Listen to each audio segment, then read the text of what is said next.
2023년도 성탄절을 약 한 주 정도 앞두고 있습니다.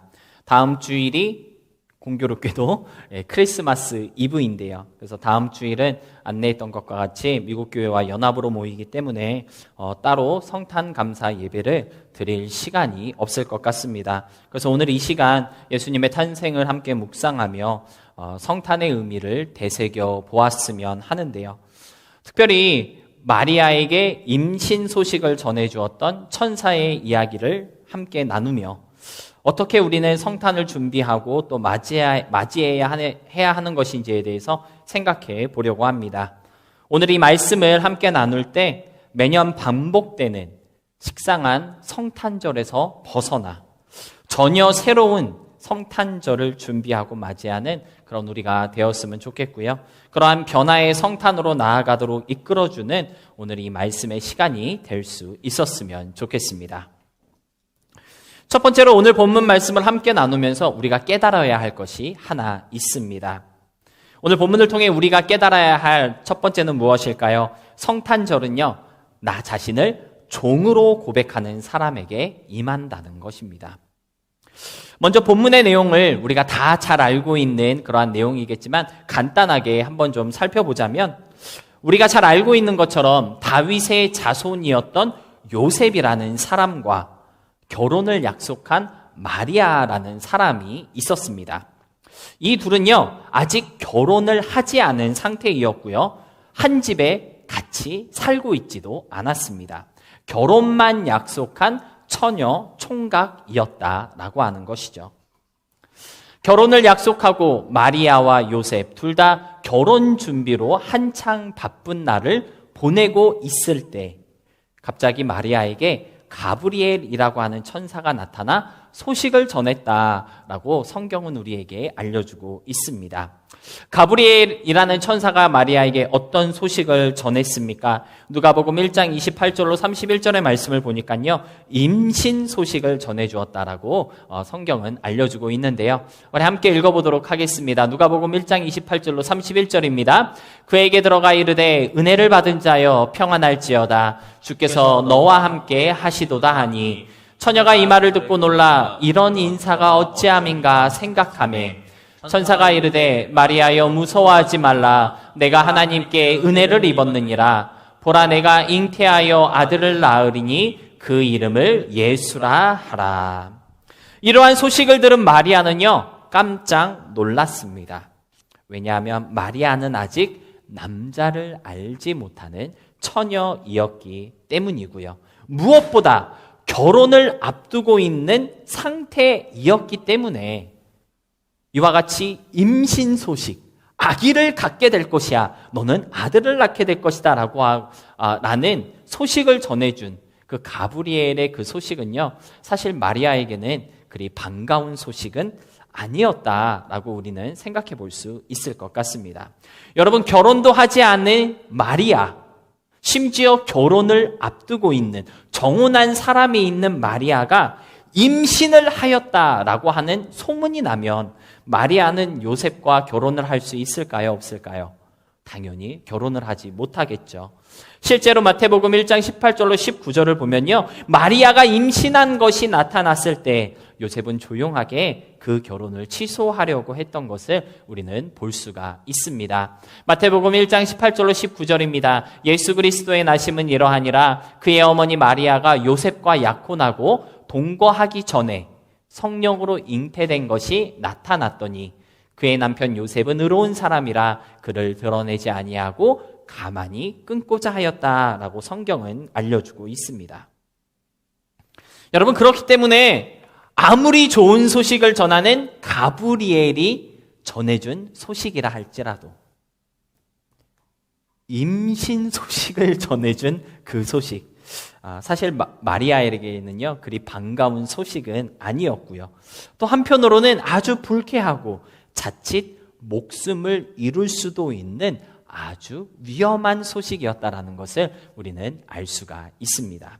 왜냐하면요, 신명기 22장 20절로 21절에 보면요, 이러한 율법이 기록되어 있는데요. 신명기 22장 20절로 21절에 기록된 율법입니다. 그 일이 참되어 그 처녀에게 처녀의 표적이 없거든. 그 처녀를 그의 아버지 집 문에서 끌어내고 그 성읍 사람들이 그를 돌로 쳐 죽일지니 이는 그가 그의 아버지 집에서 창기 행동을 하여 이스라엘 중에서 악을 행하였음이라. 너는 이와 같이 하여 너희 가운데서 악을 제할지니라.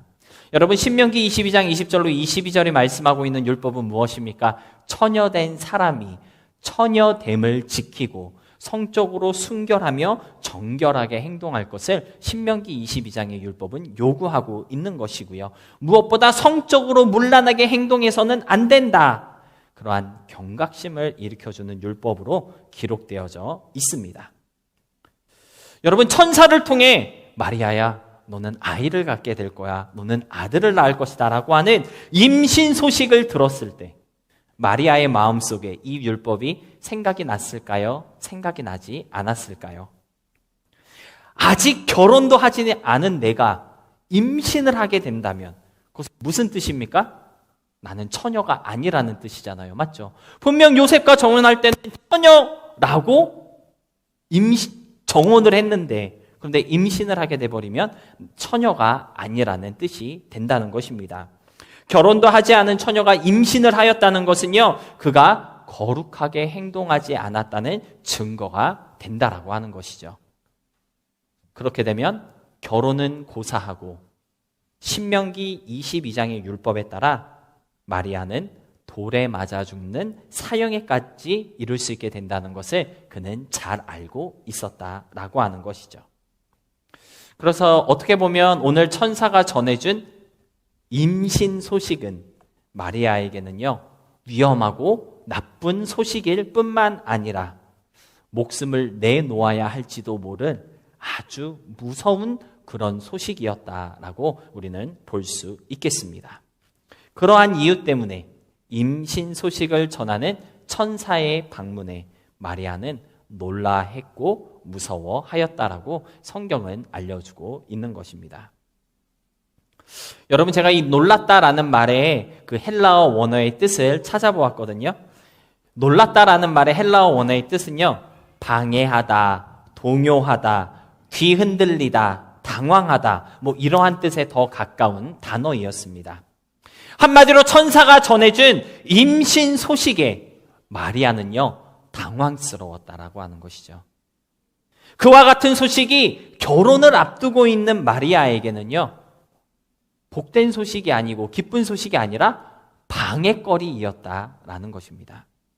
그 소식으로 인해 마리아의 삶이 뒤흔들리게 될 것이고요. 어떠한 동요가 일어날지 또는 어떠한 술렁거림이 생길 것인지 사람들의 입 가운데 어떤 가십거리가 될 수 있다는 것을 마리아는 잘 알고 있었기 때문에 마리아는 평안하지 못했다라고 하는 것을 우리가 이 놀랐다라고 하는 단어를 통해서 깨달을 수가 있는 것 같습니다. 남자를 알지 못했던 마리아, 심지어 결혼을 앞두고 있었던 마리아, 이 마리아에게 아기 예수를 임신하게 될 것이다라고 하는 그 소식은요, 복음이 아니었고요. 기쁘고 복된 소식은 더더욱 아니었으며 오히려 고통과 불안, 무섭고 절망적인 아주 나쁜 소식이었다라는 것을 성경을 통해 우리는 깨달을 수가 있다는 것입니다. 여러분, 만약 내가 마리아이었다면 이런 소식을 전해 들었을 때 우리는 어떻게 반응하였을까요? 임신 소식을 전하는 천사에게 무슨 말도 안 되는 소리를 하고 있으십니까? 재수없게 그런 소리 하지 마세요. 그렇게 대답하지 않았을까요? 하나님, 아무리 그래도 이거는 좀 너무합니다.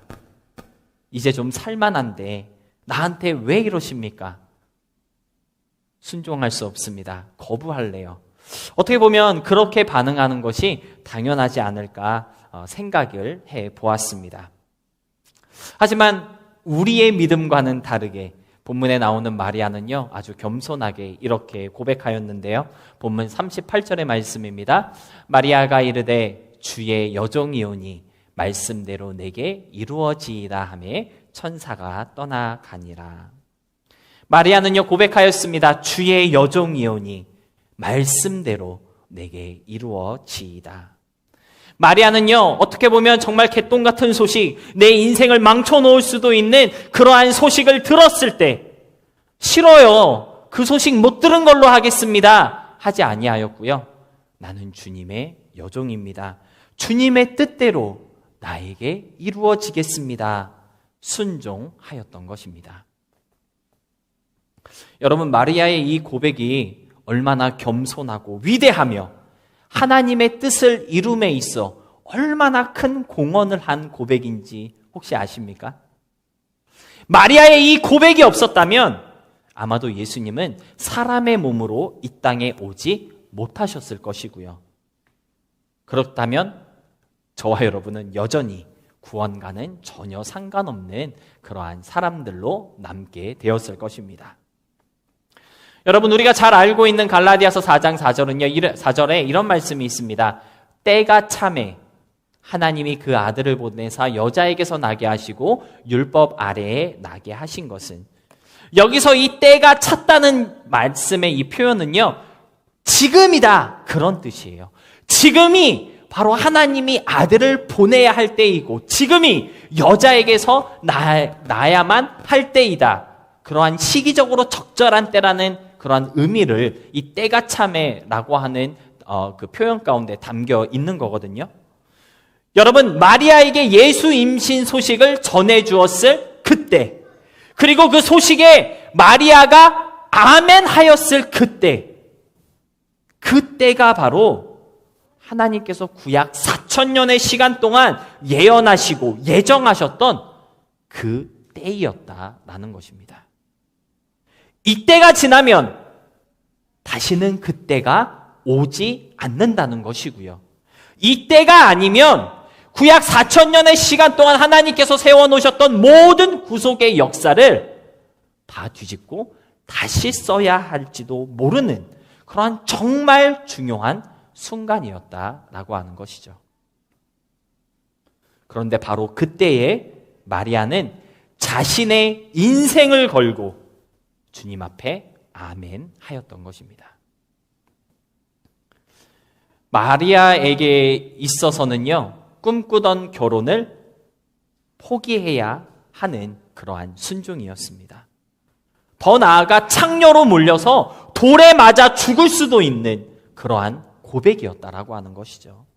가족에게서 버림받고 사회에서 소외되며 평생을 떠돌이로 살 수도 있게 되는 아주 위험하고 무서운 임신 소식이었지만, 나는 주님의 종입니다.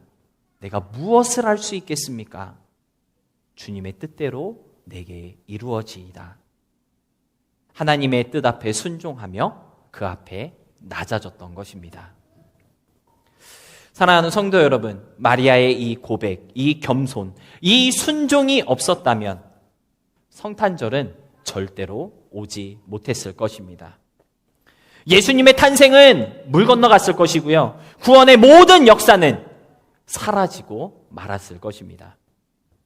하지만 나는 주님의 종입니다.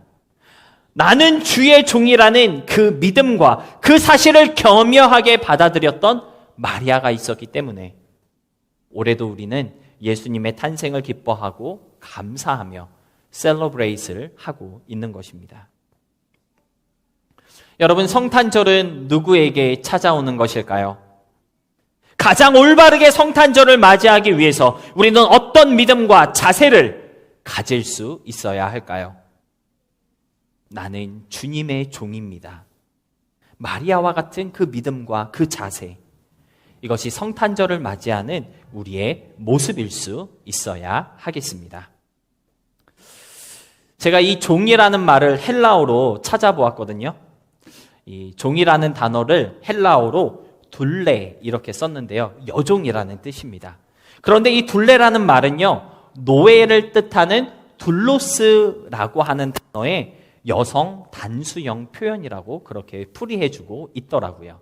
그러니까 원래 이 종이라는 말의 원래의 뜻은 무슨 뜻이에요? 그냥 종이 아니라 노예라는 뜻이 담겨져 있다라는 것입니다. 오늘 마리아가 천사가 전하는 이 위험천만한 소식을 듣고 그 말씀 앞에 나의 모든 것을 내려놓으며 나는 주님의 종입니다 라고 고백했을 때 이 고백은 단순히 주님의 뜻대로 행하겠다, 이루어지기를 원한다, 그러한 고백이 아니었다라고 하는 것이죠. 주님, 나는 당신의 노예입니다. 나는 당신의 소유된 사람이오니 당신의 뜻대로 사용되어지는 게 당연합니다. 그렇게 고백하고 있는 것입니다. 이 노예라는 단어와 종이라는 단어가 되게 비슷한 의미를 가진 것 같지만 엄연히 완전 다른 의미를 가지고 있는 그러한 단어이죠. 그레이스 커뮤니티 교회에 우리가 잘 알고 있는 존 맥카터 목사님이 쓴 슬레이브라고 하는 책이 있습니다. 노예라고 하는 책이 있는데요. 그 책에서 존 맥카터 목사님은요, 종과 노예에 대해서 이렇게 구문하셨습니다. 종은 고용된 존재이고 노예는 소유된 존재이다. 그렇게 설명해주고 있었습니다. 다시 말해 종이라고 하는 사람은요, 똑같이 주인을 위해 일하기는 하지만 고용된 사람이기 때문에, 계약직이기 때문에 100% 주인을 따를 필요가 없다라고 하는 것이죠. 그 일을 하기는 하는데 내 생각과 내 판단, 내 개성과 내 방법, 나의 인격과 나의 방식대로 일할 수 있는 어느 정도 자유를 가진 존재이지만 노예는요, 그냥 주인 거예요. 주인에게 소속된 주인의 소유물이기 때문에 나의 존재 자체를 잃어버린 그러한 개체다라고 말할 수 있다라는 것입니다. 그래서 어떤 분은 말하기를 노예에 대해서 이렇게 설명해 주고 있더라고요. 노예와 당나귀는 주인을 위해 노동한다는 점에서 공통점을 가지고 있지만 노예는 말을 할 줄 알고 당나귀는 말을 할 줄 모른다는 차이가 있을 뿐이다. 그렇게 말씀해 주고 그렇게 설명을 하고 있으시더라고요. 노예라는 것이 부정적인 의미로 따지면은 정말 뭐 자유도 없고 인격도 없고 아무것도 없다는 거예요. 당나귀랑 똑같은 존재다. 그렇게 설명을 해주고 있는 것입니다.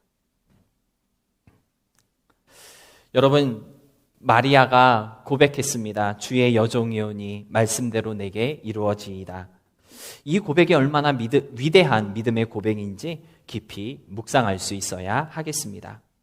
하나님, 그렇게 하기를 원하신다면 내가 그렇게 해드릴게요. 그러한 고백이 아니었다라는 것이죠. 그렇게 하시겠다 하니 내가 뭐라고 할 수 있겠습니까? 내가 뭘 할 수 있겠습니까? 나는 당신의 것이오니 그냥 당신 뜻대로 사용하십시오. 그러한 고백을 하나님께 드렸던 것입니다. 여러분, 사실 우리가 신앙생활 하면서 또는 하나님의 일을 한다고 했을 때 하나님의 종으로 일을 했다고, 일을 하겠다고, 또는 하나님의 노예가 되어서 주를 위해 일하겠다고 말은 하지만 하나님께 선심 쓰듯 그렇게 믿음 생활하고 교회 일을 할 때가 얼마나 많습니까? 그래, 하나님이 말씀하시니까 내가 한번 해줄게. 교회가 필요로 하니까 내가 봉사할게요. 그렇게 일했던 우리들의 모습은 없는지, 오늘 마리아의 고백을 통해 나의 신앙생활의 모습, 또 주님 앞에 헌신하는 우리의 모습을 좀 돌아볼 수 있었으면 좋겠습니다. 사랑하는 성도 여러분, 지금 여러분은 하나님의 종으로 살고 계십니까? 아니면 하나님의 노예로 살고 계십니까? 하나님을 고용주 또는 보스로 모시고 있으신가요? 아니면 주인님, 메스터로 섬기고 있으십니까? 나는 주님의 노예입니다 라고 고백할 수 있음으로써 노예의 마음으로 우리를 위해 태어나신 예수님을 맞이하는 이번 성탄절이 될 수 있었으면 좋겠습니다.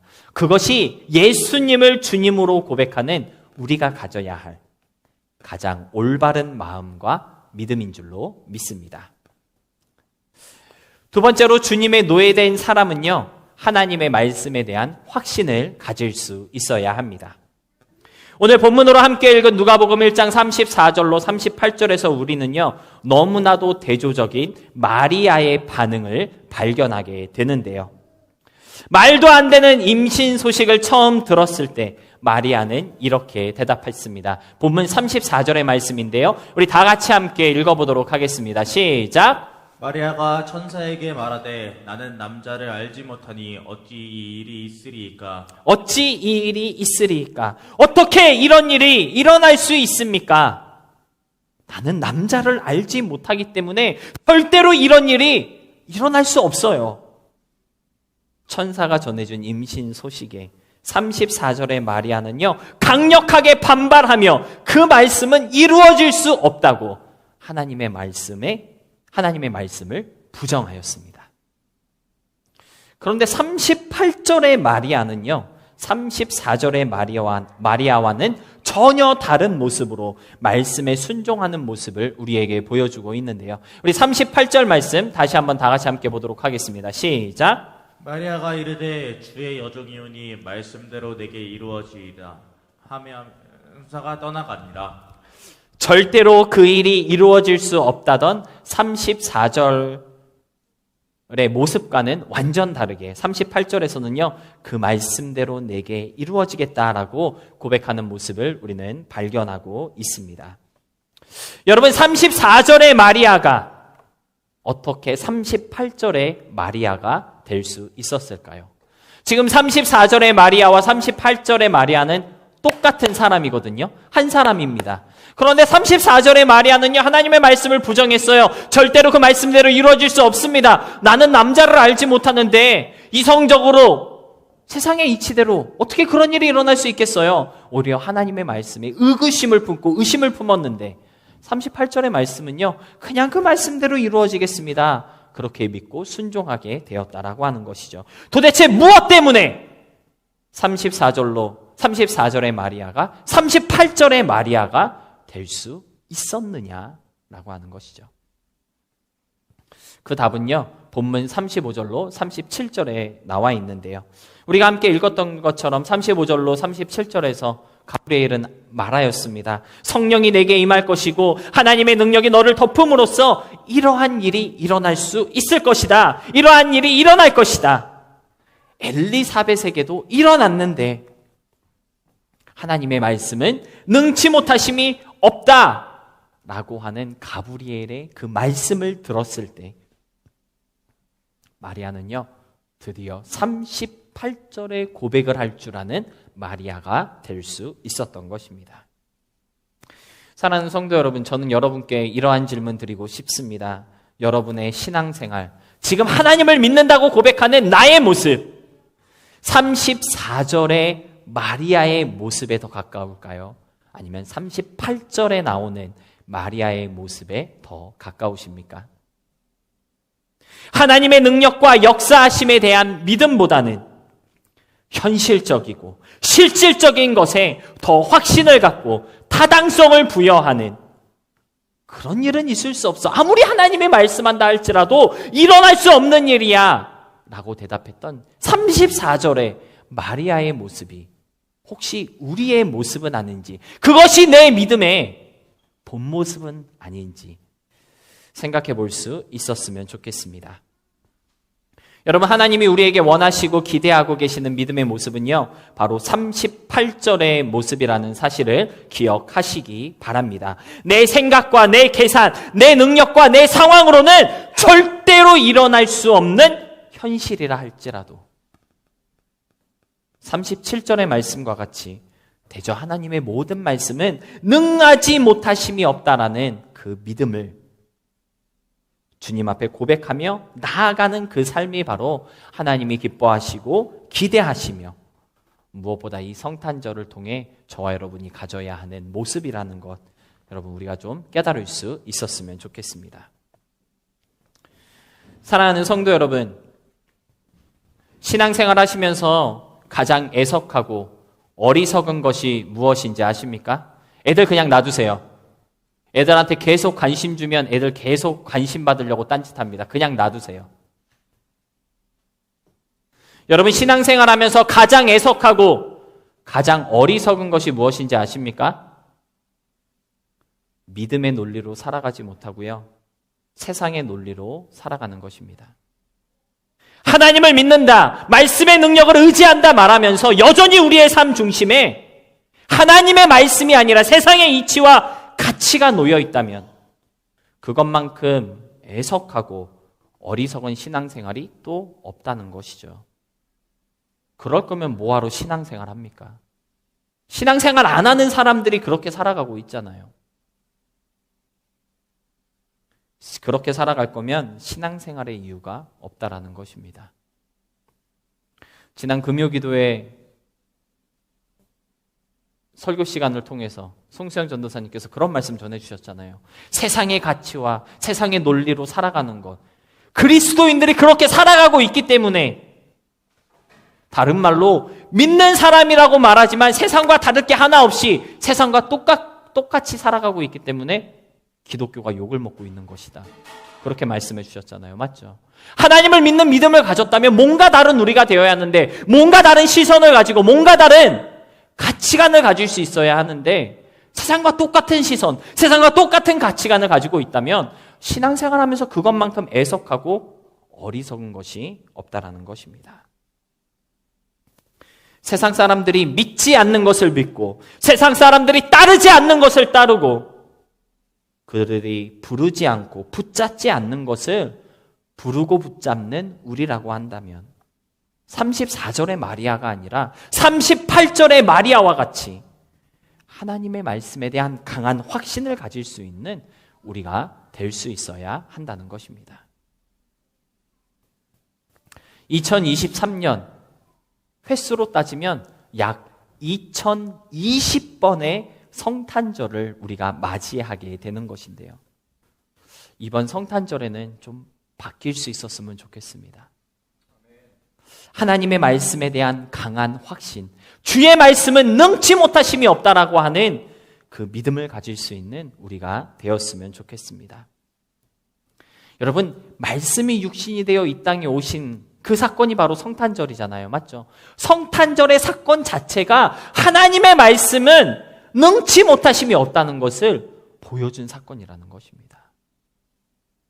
그 사건을 셀러브레이트하는 우리라고 한다면 34절의 마리아와 같은 모습은 벗어버리고 38절의 마리아와 같은 신앙, 믿음으로 업그레이드 될 수 있는 우리가 되어서 정말 주의 말씀이 이루어지는 주의 종의 삶으로 나아가게 되어지는 저와 여러분의 성탄절이 될 수 있기를 축복합니다. 말씀을 정리하겠습니다. 매주 목요일 목요 성경 공부를 저희가 계속 갖고 있는데요. 예수님의 그 기적들에 대해서 우리가 성경을 함께 공부하고 있습니다. 지난 목요일에는요, 한쪽 손이 마른 사람을 고쳐주신 그 기적에 대해서 우리가 함께 공부를 하였는데요. 여러분, 한쪽 손이 마른 사람의 이야기를 묵상할 때 우리가 그런 이야기를 나누었습니다. 비록 한쪽 손만 말랐지만, 다른 나머지 한쪽 손은 아주 정상이지만, 한쪽 손이 말랐다는 것 그 자체가 곧 불편하다는 뜻이고 제대로 기능하지 못한다는 뜻이고 한쪽밖에 온전하지 않지만 온 인생이 온전하지 못했다라는 것을 깨달을 수 있다. 그러한 이야기 우리가 함께 나누었는데요.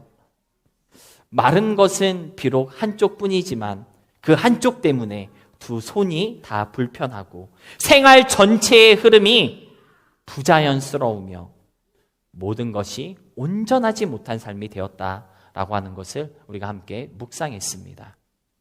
어떻게 보면 되게 작은 것이잖아요. 인생의 수많은 그 요소들 가운데 한쪽이에요. 하나예요. 하나가 온전하지 못했을 뿐입니다. 그런데 온 인생이 다 온전해지지 못했다라는 것이죠. 여러분, 우리들의 믿음도 그와 같은 것 같습니다. 예수님을 믿는 믿음, 하나님을 따르는 신앙, 분명 저와 여러분이 가지고 있는 하나님을 향한 마음일 것입니다. 그런데 온전하지 못한 한쪽이 있다면 그 한쪽 때문에 우리의 믿음이 온전하지 못한 믿음이 되고요.